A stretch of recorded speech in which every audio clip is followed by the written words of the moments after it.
Okay, all right. It is now 12 o'clock sharp. We're starting. Welcome, everybody. I'm your host. My name is Steve Liang. I'm one of the co-founders and one of the partners of Real Estate IQ. And welcome to our second deal maker, deal winner, Ask Me Anything. We're going to have, we'll invite Sheila up here shortly, and we'll have so many questions to ask her. And we also want to encourage you to prepare your questions and ask your question live, right? This is the opportunity for us to learn from Sheila, one of the biggest deal winners in the Dallas-Fort Worth area, up and coming. And she also has a fantastic new company that she just launched, and we'll learn about that and how it can help you win more deals. Now, before we get started, we want to go over some market updates. We thought this is a really good time, for active deal makers out there. How's the market doing? And before that, we do have a obligatory sponsor message from Real Estate IQ that we offer all kinds of services to help you in your investment journey. Our lead product is Off-Market Lead, which is a fantastic lead generation tool for active investors, because we have active data miners that are looking for deals for you every single day. In fact, we'll probably go into how Sheila is able to leverage our Real Estate IQ leads to find her first deals. And she has some struggles and stories in the beginning too that she shared with me before, and we'll learn about that. A couple of other additional products that you might be interested in is skip tracing, where you can get the contact information for the homeowners so you can contact them. And also we have, we're proud to host a lot of events, educational events for us, because it's through events and through networking that we're able to grow our knowledge and grow our network and therefore our business. So really happy to have these products for you. And our next slide is about the current market trends. Now, some of us may be aware that the Fed is now talking about, hey, it's time to start lowering the interest. So we're going to talk a little bit about the interest rate. But before that, let's talk about the housing prices. So home prices are rising the highest in Northeast, and also in the West, on the West Coast, for the states in kind of the Midwest, Texas or whatnot, we are seeing the lowest amount of increase. That said, we're still seeing a lot of increase across the board in the entire country. So these are the top 5 markets with the highest potential home prices. We are forecasting that Tampa, St. Pete has the highest price increase, followed by Nashville and Hartford. Now, we just talked about mortgage rate, and here's the prediction for mortgage rate that in Q3, we're looking at about 6.83%. And this is based on the 3 authoritative sources that we've been looking at, we've been monitoring in terms of mortgage rates. And the prediction is that we're going to continue to see a gradual decrease in mortgage interest rate, which is going to make homes more affordable. And frankly, we've been waiting for a drop of interest rates to stimulate the economy for quite a while now. We've been talking about it since the middle of the year. So next, let's look at the foreclosures. Okay, we're seeing a drop in foreclosure, especially back in 2021. And comparing to pre-pandemic, which is the 2020, 2019 level, we're still a way off. And we're expecting the foreclosure numbers to be relatively flat and stabilize in the 180,000 level. Now that said, there's still a lot of foreclosure deals. Like, think about just getting one deal, right? We're not talking about getting every single deal. Obviously, there's close to 200,000 deals every single year. If we just get one, that's a lot of profits already. So we liked looking at our data. So this is a Real Estate IQ source, and when we look at the Dallas-Fort Worth area, in terms of equity breakdown, we see that about 30% of those houses have over 200K in equity, and about 25% have under $50,000 in equity. So depend on the amount of equity, we have different strategy of acquiring the properties. And so, for example, the subject to strategy would probably work really well for the ones that have low equity. And then obviously when you have high equity, there are many things you can do. We look at things, then we look at the data a little bit differently. We go, okay, in terms of these houses that are going into foreclosure, what's the interest rate that they are in? And we find that about 9% have under 3% in interest rate. So these were likely taken out during the pandemic time when we had a low interest rate offering, and then about 5% that have more than 7% equity. I know that when we're looking at deal by deal, it's hard to kind of see what statistics and what numbers they are. So we wanted to kind of share with you that the majority are in the 3 to 9%. And if you see a mortgage that's under 3%, man, that's a really good interest rate to lock in there. All right. And then we also look at, well, okay, so we see the breakdown. And what about the origination type? So on the right chart, what we see is the historical interest rate over time. And what we see here is between 2008 and 2016, we had a period of low interest rate. And also between 2020 and 2022, another period of low interest rate. And we color those green here, about 15% and also 26%.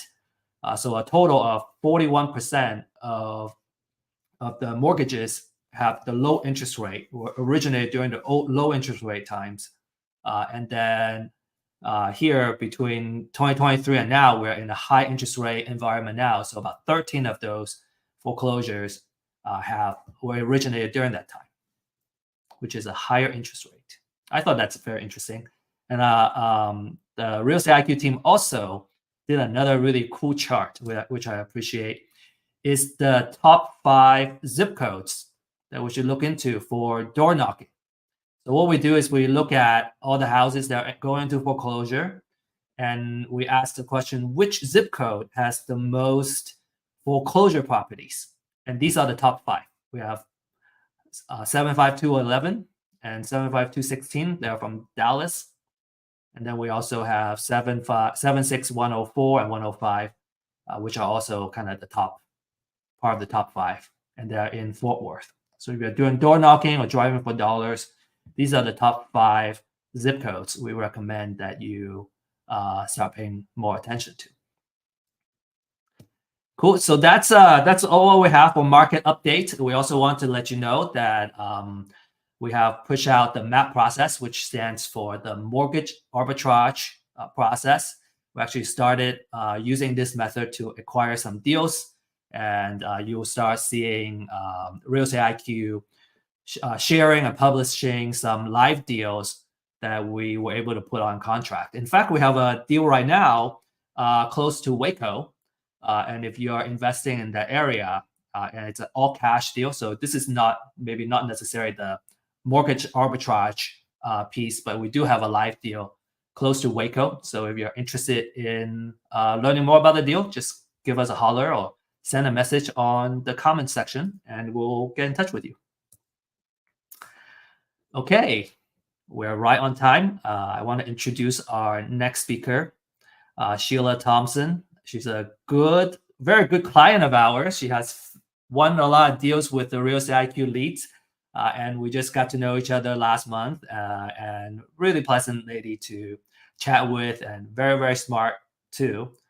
And so Sheila has done all kinds of deals. She has done burnt houses and flooded homes because they're interesting. My impression of Sheila is that she loves taking on new challenges, especially if it's new. I see that she is a growth-minded person, and so looking at these kind of new type of deals and doing creative deal making is something that she's very passionate about.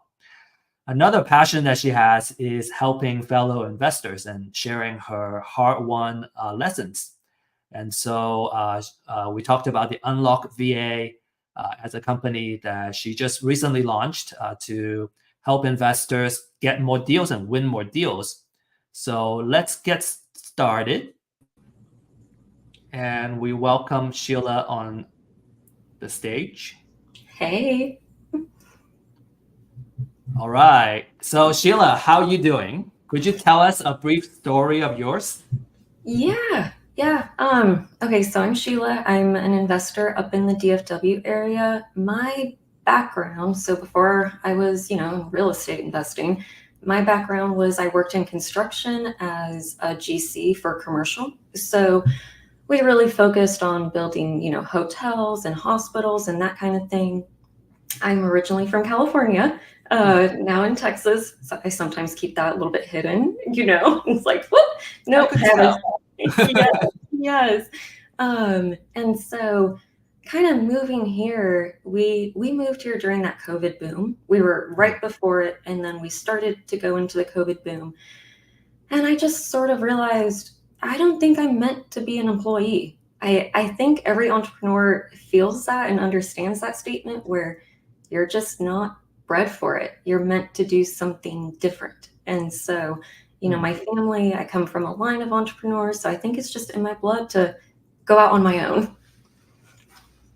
Yeah. And tell us more about your partner in crime, your husband as well. Both of your background, I thought your backgrounds and your skill set is very complementary too. And that's something that our listeners want to learn more about. Yes. So he started off as an electrician as well. We met in high school, so we kind of grew up and did everything together. And then he switched over to a correction officer in a county jail. And so that was recently, but it's brutal. I mean, it was a night shift. It's brutal. There is no option but to bring that home with you. That's a really hard job to go in, day out. So we both kind of figured we need to figure something else out. We need to do something where, we get to spend time with each other. Like, they're right down the hall right now. My husband and my 5 dogs, they're right there. It's an amazing ability and gift to have where instead of, living to work, you work to live. That was my priority. And maybe also share with us a little bit of your journey of like how did you both come across and find real estate investments as kind of your vehicle for your passion? Yeah, so we kind of got hit with that perfect Facebook advertising. We were in that zone. We're like, what are we going to do? Oh my gosh, look at all these houses. And then, of course, Facebook did what it does best, and it targeted us, and it worked. Yes. So we went to one of those, the 3-day seminars, and we were hooked. But I will say, for anybody that is just starting off in real estate, you kind of go through this high and low, and it's completely normal. So when we did first join, it was a very high. We're very excited. Oh my gosh, everybody's going to want to sell to us. We're providing a great solution. No, it was difficult. And so we kind of went through that period where we were wondering, oh, is it a scam? Did we just get tricked? Like, is this real?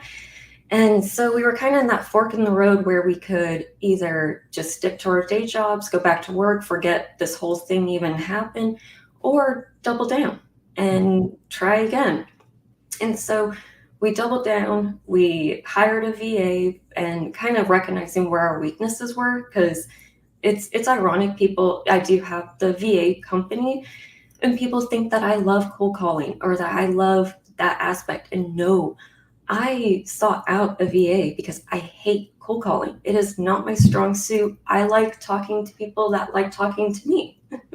So we doubled down, we hired the VA, and then it was within 2 weeks later, we had, with Real Estate IQ lead list, we had a lead that was a divorce and a foreclosure, and they had 3 weeks. So I'm like, okay, this is actually going to work.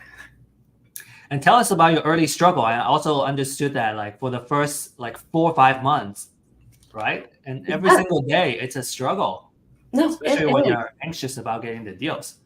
Yes, and it feels like you're not, for anybody that is listening, you're not. It just feels like you're failing because I think we all have this high expectation of, I'm going to take the class and I'm going to do my homework, and in 2 weeks, 3 weeks, I'm going to have a contract.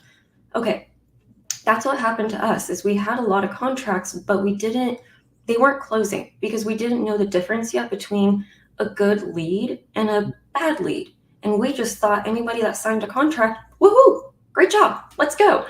No. And so that first 6 months, we really started to build up our instinct for disqualifying leads and realizing it's okay to say no.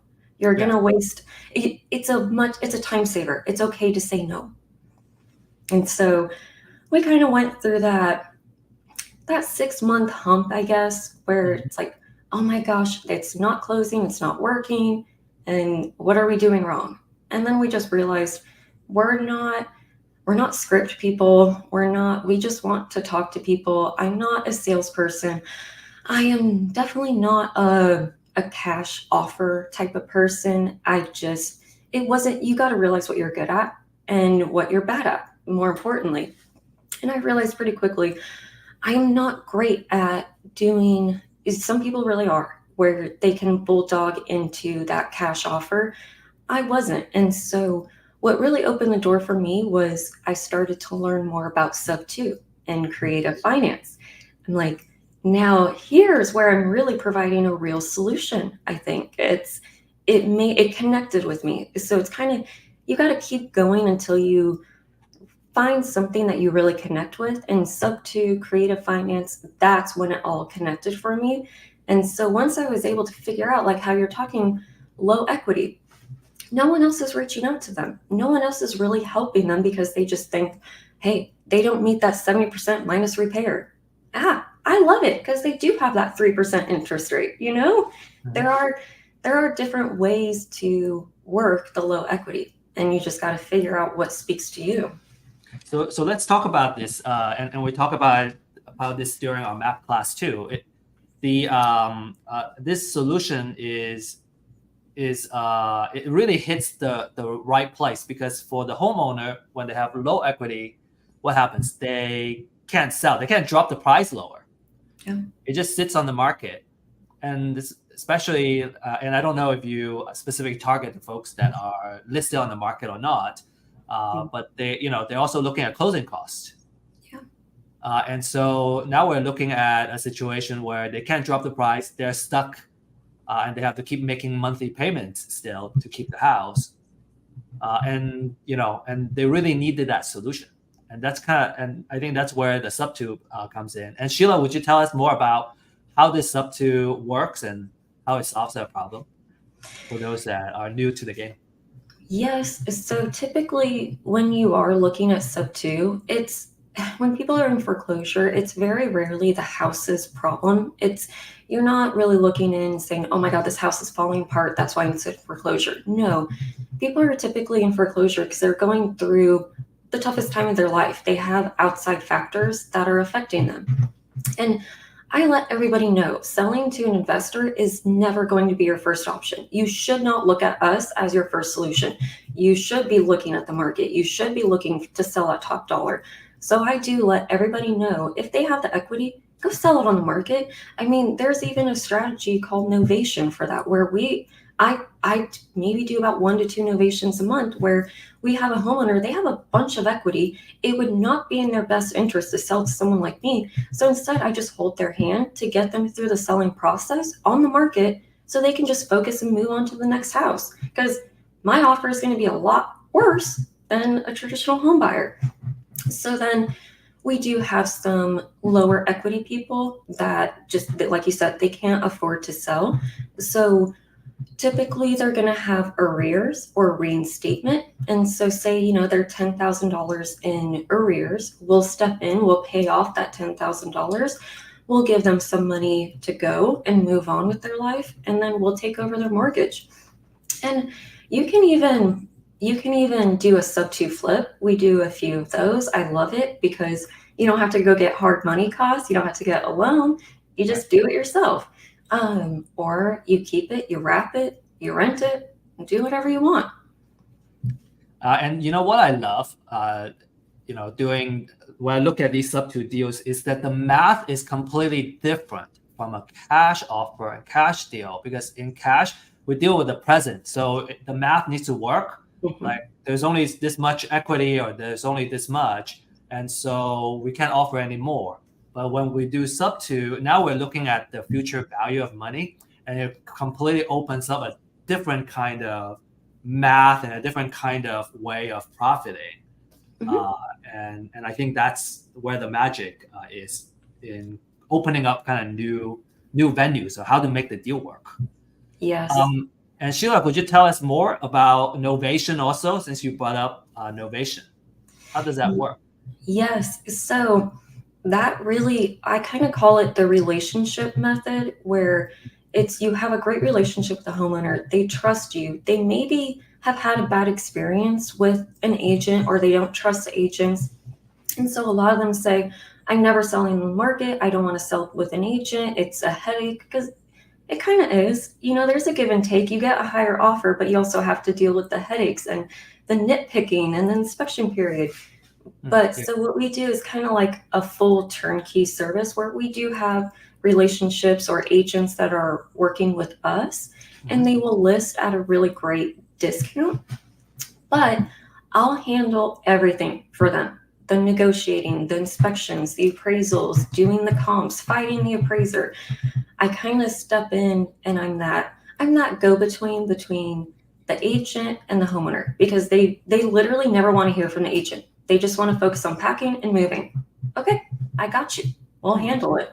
And so it really is just that simple, where, you have an owner that says, hey, I just want $200,000 and I'm happy to walk away. Okay, well, now it's my job to get a penny over $200,000, and that's what I get to walk away with. So it's really coming to that understanding where, hey, what would make you happy? And let's go get it. So how would you structure the deal? So let's say the owner wants at least 200K, right? And let's say you're able to go like 220. Do you split the difference then, or how do you? So that's what's kind of beautiful with it. It changes. You can change it up. So if the homeowner has a very set price in mind where they want that 200, we're fully transparent with them. Even when we do wholesales, we let every single homeowner know, hey, that 200 price, I'm never going to buy your house for 200, but I maybe know somebody who will buy it for 200. Want me to try to find? So every single wholesale deal we do, people are surprised, because they'll ask us like, hey, do you need me to pretend to be the contractor? I'm like, no, you're my buyer. Let them know. They know what we're doing. And so we do the exact same thing with novations. So they say, I want 200. Now it's my job to prove my worth of why I deserve that $20,000 extra. Or if we're not quite sure what it will sell for, sometimes the market gets a little weird, or it's a smaller town. Hey, we just do a 70-30. You get 70%, it's your house. This is not my house. I'm just here providing a service. You get 70% of profit. I'll just keep 30, and I'll hustle my little butt off for you. Got it. Okay. So sounds like it could be different deals. It could be where they have a set price that they want, and then anything above that, that's your profit. Or it could be a split of difference. It's really kind of up to you and the homeowner. Yes. How you guys are able to do it. And I will say, people are doing novations a little bit differently right now, where they are actually putting money into the deal and rehabbing. No, I've never done a novation where I put money into the deal. Yeah. A renovation is just, it's my relationship with them. They trusted me, and that's it. I don't have to rehab the house. I just kind of want to put it out there that there is a method out there that, You do a novation, you pay for the carpet and the paint and update it and then sell it. Please don't ever do that. So I always tell people, don't put a penny into a house that you don't own the deed to. And so if you do need to update the house to make it market ready, that's perfectly fine. Take it sub 2. It won't be a novation anymore, because you can take it sub 2 and you can let the owner know, hey, I can't give you your 20K right now, but I can give it to you when we sell on the market in 6 months. Perfect. No problem. I've seen too many investors invest, tens of thousands of dollars into a home that they didn't own. And then the seller changes their mind and they kind of just got a rehab for free. Yeah, that's a good tip. Yeah. That's a big watch out. Yes. And Sheila, I have you mentioned disqualifying. You mentioned in the beginning, you guys got a lot under contract, but they didn't close. So you got better at disqualifying the homeowners. What are some signs that you watch out for? And what are some signs, maybe you can also share like some of the deals that didn't work. Why was it? Yes. So the biggest one is going to be your bidding wars. So if you have a seller that says, I'm just looking for the highest offer, I can pretty much guarantee them I'm never going to be your highest offer, because I actually close on the offer that I give you. So if I tell you I'm going to give you 200,000, I'm going to close at it. But there are some people out there that to win the deal, they will offer 210 and then they will renegotiate after the option period. I don't have option periods in my contract. I'm the buyer. I know what I saw and I'm fine with it. So I don't have option periods because I don't want to waste anyone's time. If I want the deal, I want the deal. Now, if you're wholesaling, just be honest. Let them know, hey, I need a 5-day option period to find a buyer. Sure, no problem. So it's really much looking for the people that say, I'm just looking for the highest offer, because typically that's when you introduce a mess. And that's when you get people over promising and under delivering because they just want to win that contract. And it's like, no, you as the investor, you came to, that valuation of 200,000 for a reason. Stick to it. Don't go over what you think you can actually do. That's when you get in trouble. That's a good tip. So bidding war, that's one. That's the first thing that you disqualify. Is there what else? The people that maybe say, I just want to know what a real estate investor would offer. So we kind of train our VAs that, we have some clients that do want that lead.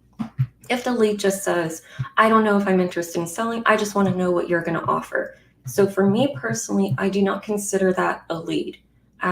Exploring. Yes. They're probably not going to go with you. You're looking for the people that say, I have no other options. I need a solution. I've already tried selling on the market. Okay, now we can actually help each other and provide a real solution. But if you just want to know what an investor is going to offer, I don't have time for that, because I want to work with the people that don't have any other options. So what you just shared is the level of motivation and the level of how serious they are in working with you. If they're just kicking tires and just checking their options. Yes, it's gonna take a while. Even if you do close, the percentage is low. Yes, and I will say, so we got a lot of tire kickers when we did try other lead lists. So I won't name names, but there are other lead lists out there that people can use to, I guess, create a niche list where it's like, 2 stories and 50 or plus, or they have a pool or whatever. Those, I wasted so much time on those. And that's why for like the last 3 years, I've just stayed with Real Estate IQ. It's one of those things where if it ain't broke, don't fix it. Real Estate IQ worked. You guys have all of the motivations, all of the pain points that you can actually provide a solution, because people think real estate is all about sales, and it's not. And I think those are the people that maybe teeter out after a few months because they went into it thinking that it was a sales position, but it's a solutions position. And so you really need to go after kind of the list where they have a pain point. They have a foreclosure or divorce, because those are people that may need your solution, not your sales.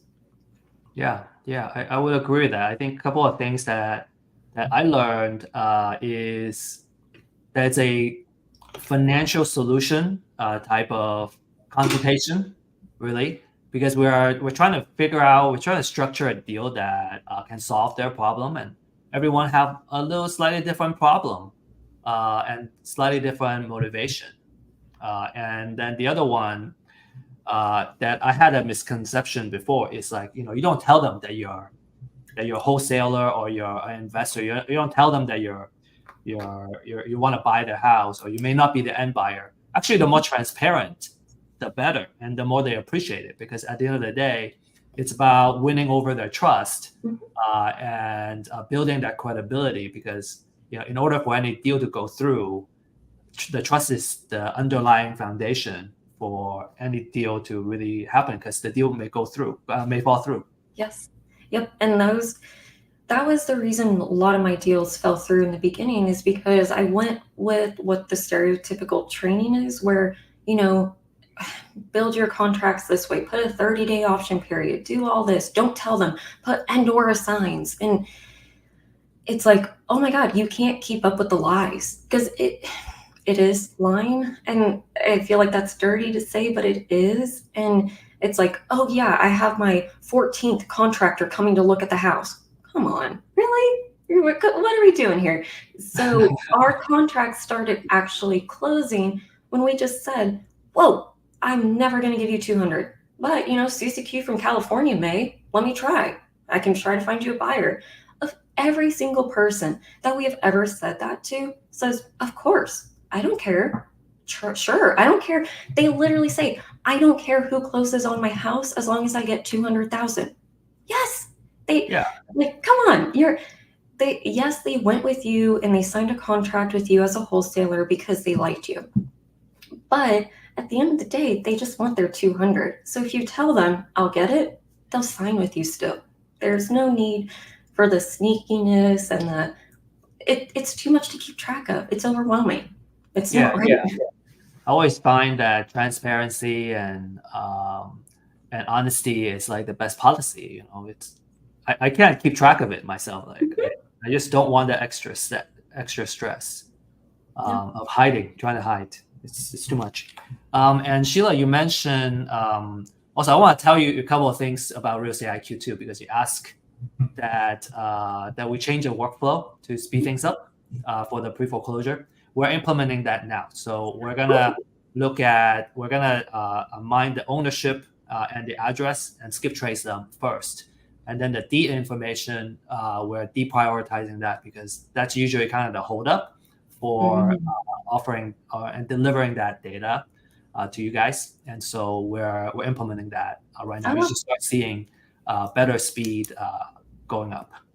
And then my comment on the Real Estate IQ leads, I think, comparing to, say, it's a list of 2 stories, how many bedroom, how many bathroom, is that the Real Estate IQ list already has the motivation and in a certain way a desperation, especially for the ones that are going to foreclosure. So they're already qualified one step. Yes. Beyond a regular or normal list that you get elsewhere. So we're happy to hear that. Thank you for that. Yeah. Let's see. We have a lot of questions from the audience also. Let me see what maybe Sheila, how about you tell us about your first deal, because the first deal is the most memorable. Yes. And tell us about that, everything, the whole flow. How did that work? So for me, we kind of, I guess people have different definitions of deals. And for me, my first deal is the one I actually closed. And so this is a sidetrack, but for newer people out there, I just want you to remember, you're going to have a lot of people that say, hey, I've had 3 deals this week. There's a very big difference between a deal and a closing. And so I can go out and get 3 contracts today. All I have to do is go ask my neighbor, how much do you want to sell for? And then he says $1 million.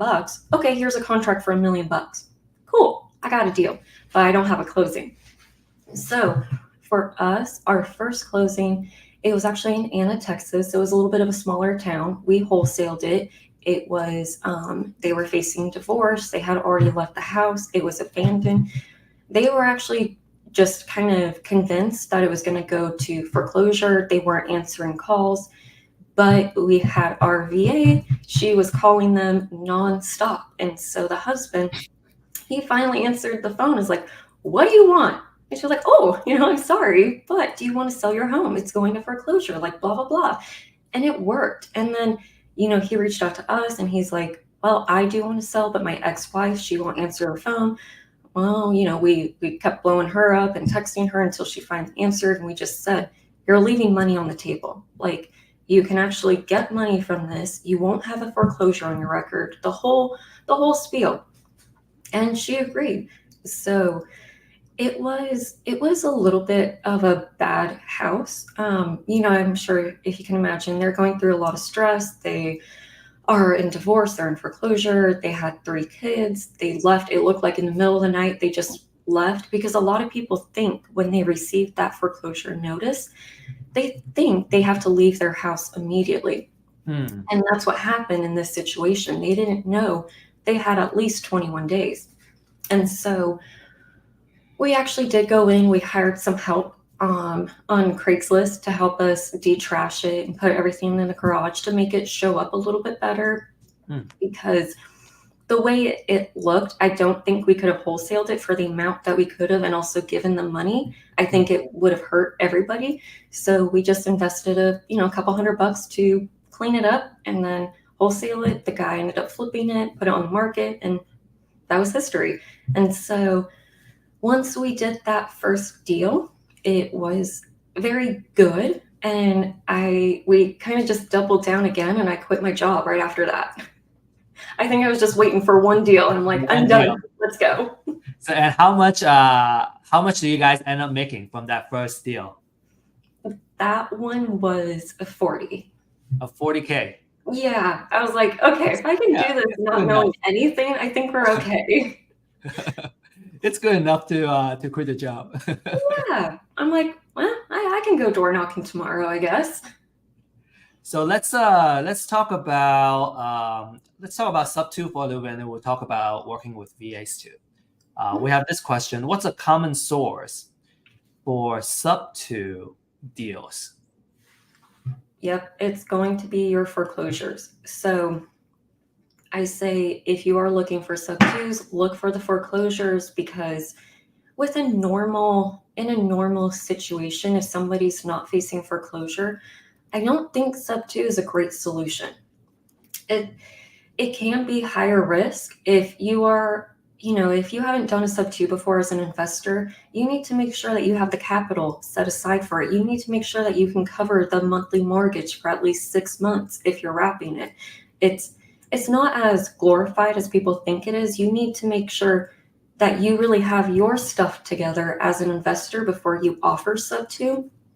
But it's going to be foreclosures. I wouldn't focus on divorce or probate. You're going to have a lot of other title issues when it comes with those. So foreclosure. Foreclosure is the source for sub 2. Mm-hmm. And you also mentioned you talk about 6 months or 1. I apologize. I was distracted. I was trying to play the right question. Could you repeat that point? I thought that was an important point. Yes. So, one of the strategies is that you can buy a house sub 2 and say you get it for 3% interest rate. You then market and provide it to another wrap buyer at 8%. So then you become kind of that middleman bank. A lot of people think, okay, I'm going to wrap this house. I'm going to have, 1 month of holding costs. I'm going to sell this in 1 month. No, wraps do take a while. And I think that's something that you don't learn until you go through it yourself. Yeah. Where I would just plan to hold it for at least 6 months. You're going to have to make that mortgage payment for 6 months before you get your wrap buyer in there. And let's just even say, on month 3, you do find your wrap buyer.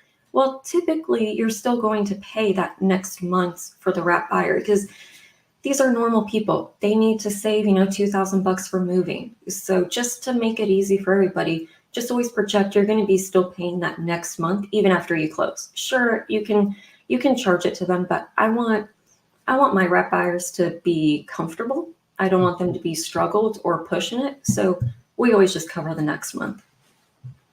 That's very good. Thank you for sharing that. Yeah. Having that working capital Mm-hmm. to cover it is important. All right. Let's see what are some our next questions. How many hours per week would be a good starting point for a VA?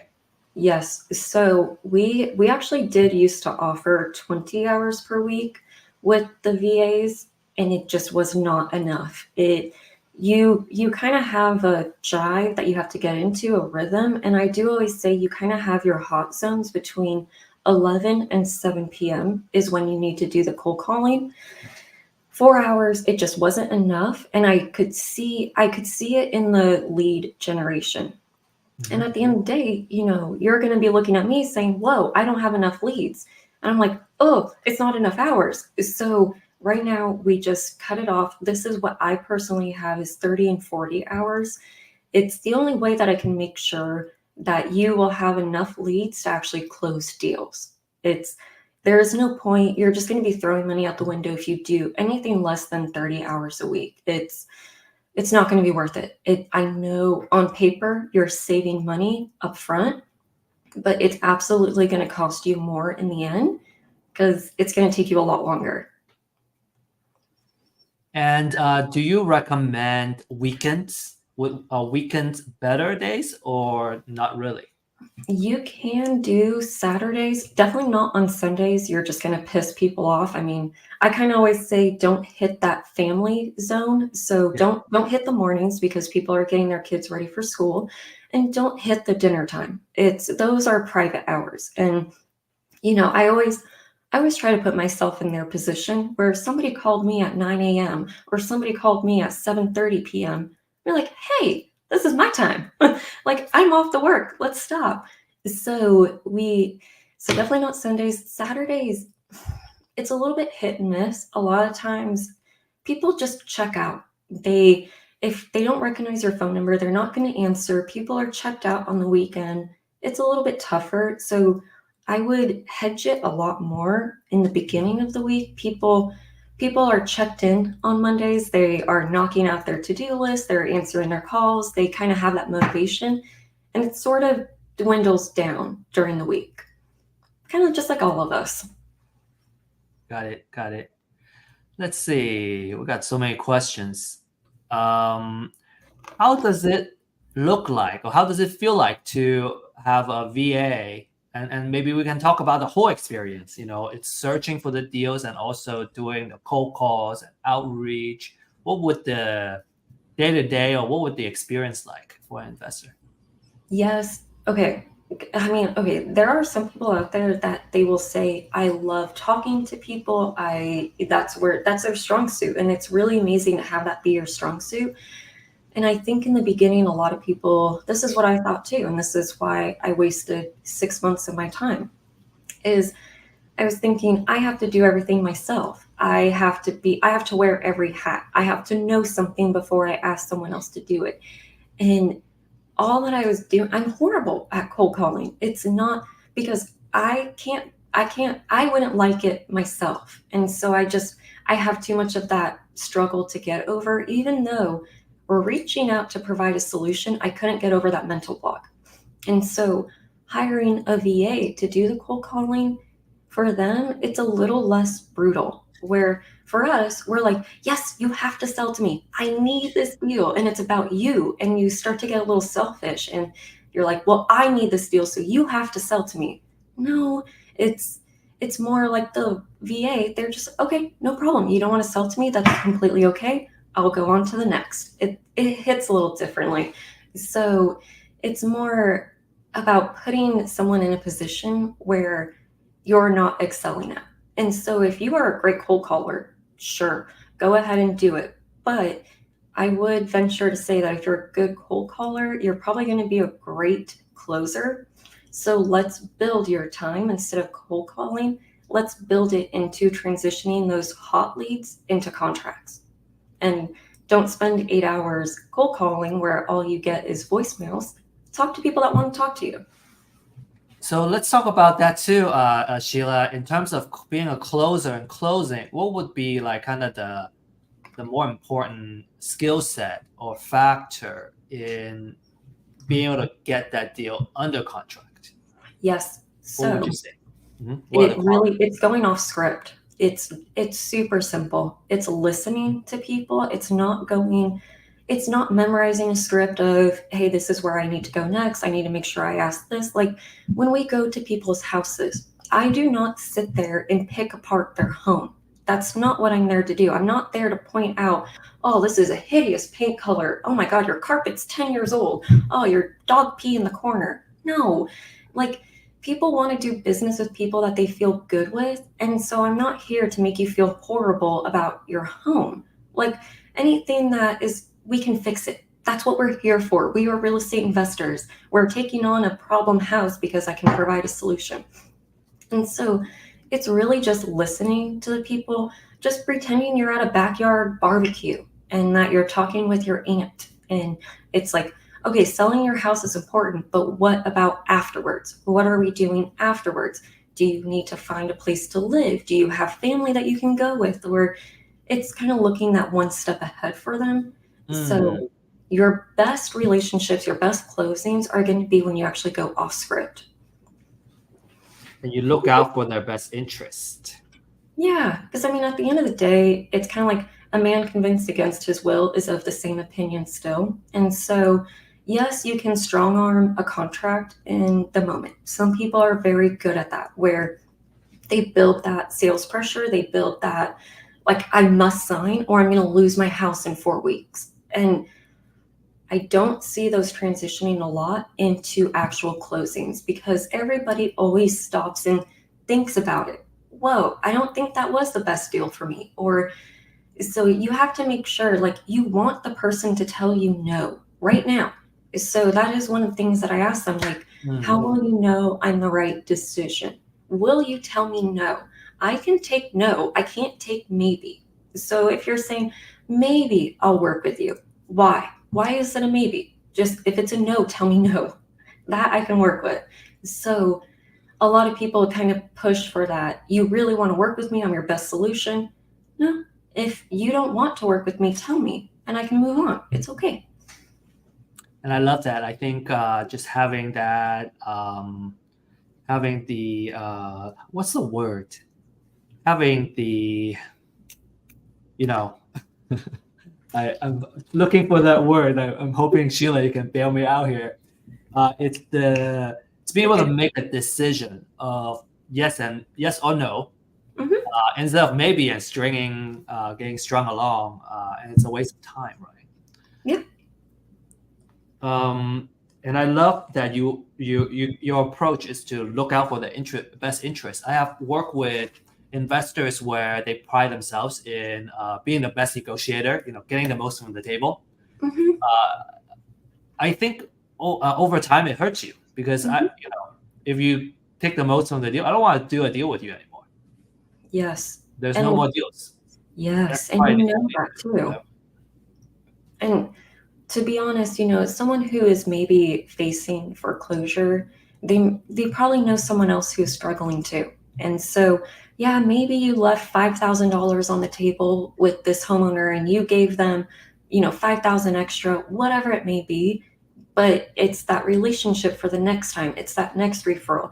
It's that agent that saw how you handled yourself in the deal. And it's like, oh, I might have another one that you can help with. So people think real estate investing is a large world, and it's not. It's a very small world, and so it will come back around.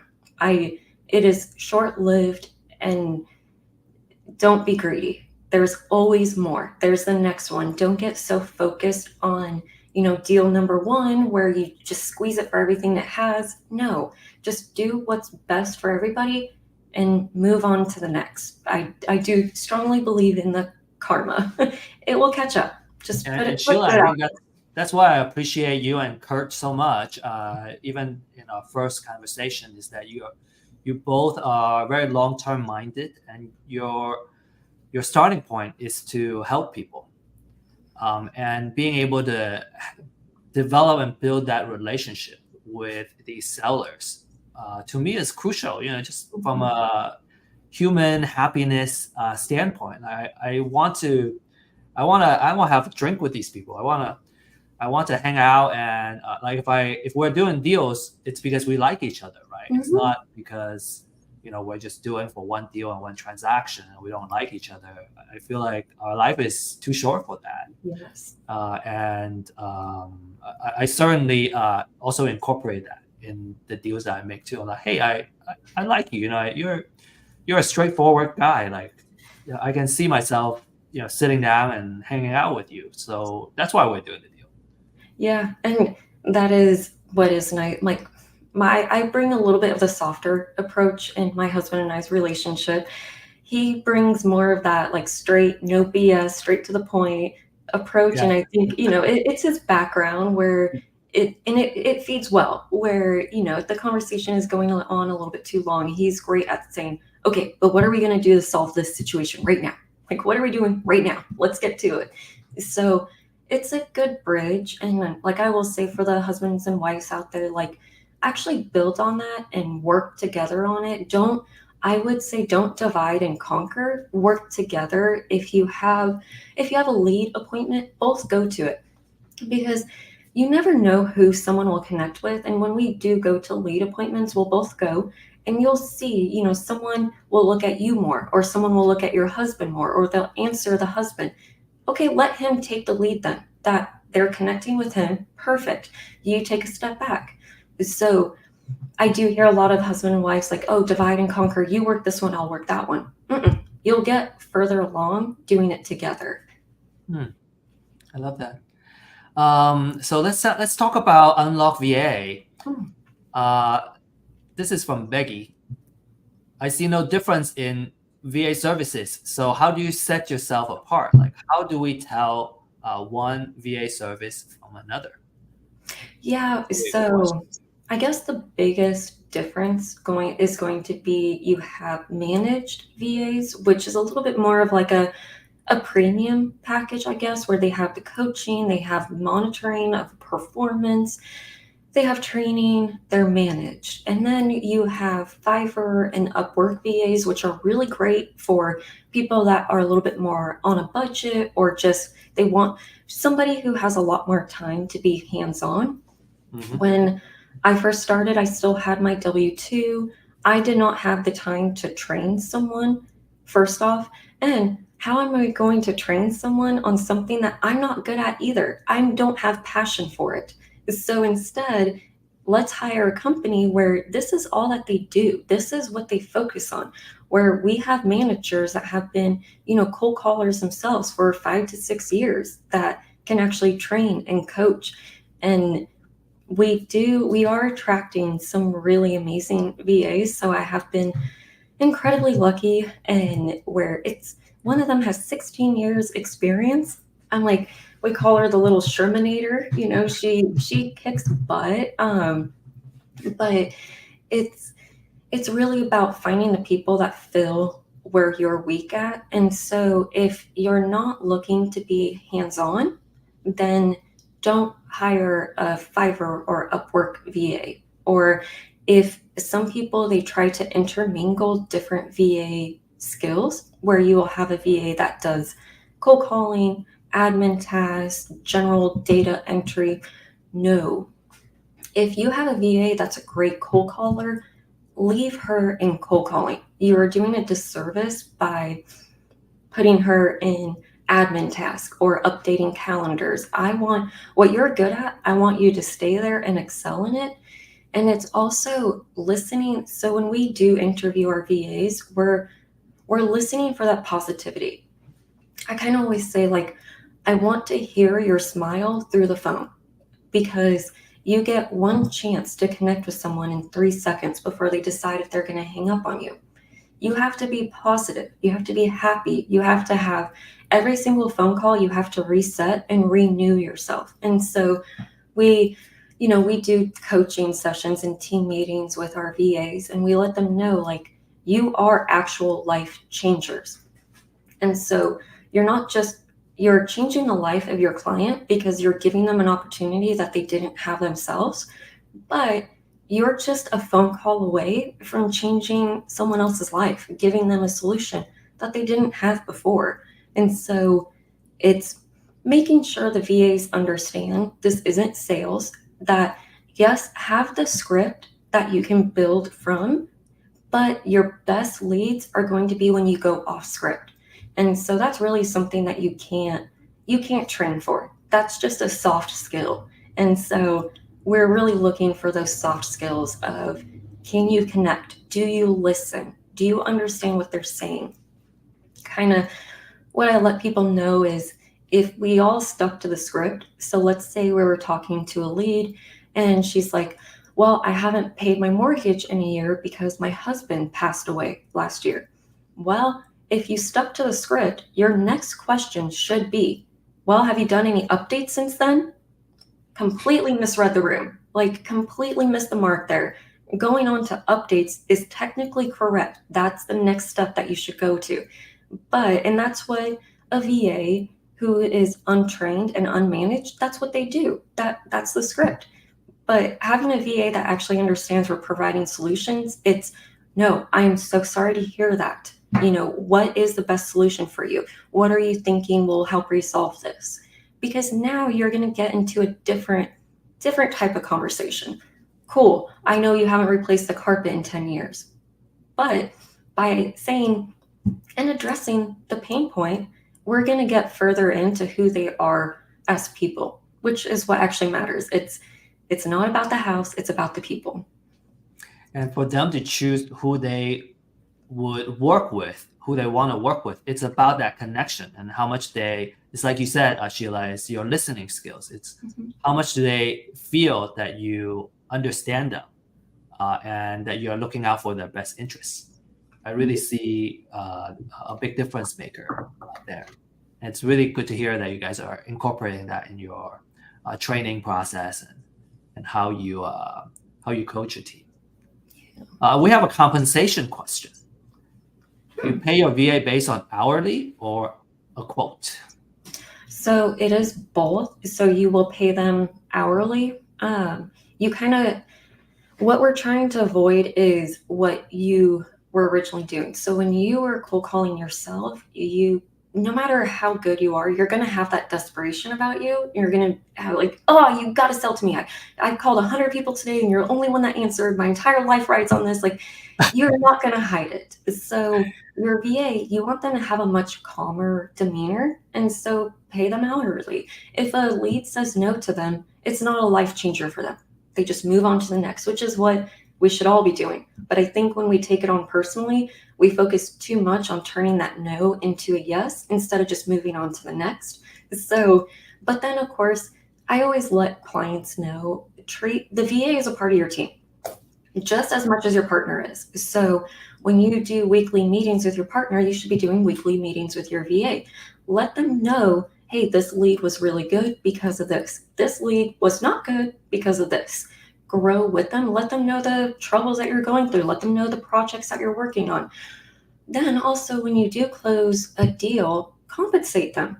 Give them a commission, give them a bonus. It's rewarding.